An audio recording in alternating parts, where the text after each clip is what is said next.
London में साबिक chief justice और पाकिस्तान काजी फायज़ ईसा की गाड़ी पर हमला हो गया। साबिक चीफ जस्टिस काजी फायज़ ईसा की अहलिया भी उनके हमरा मौजूद थी। जरा के मुताबिक पीटीआई कारकुनों ने काजी फायज़ ईसा की गाड़ी रोकने की कोशिश की। कारकुनों ने पाकिस्तानी सिफारतखाने की गाड़ी के शीशे तोड़ने की कोशिश भी की।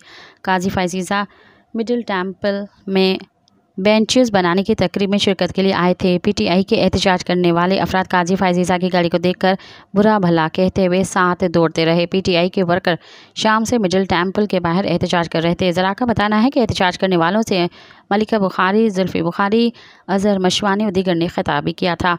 सोशल मीडिया के मुख्तलिफ प्लेटफॉर्म्स पर वाक़े की वीडियो भी वायरल हो चुकी है। मज़ीद ख़बरन ऐं तफ़सीलात लाइ विज़िट कयो असांजी वेबसाइट www.awamiNewsHD.com ऐं ॾिसंदा रहो अवामी न्यूज़ HD।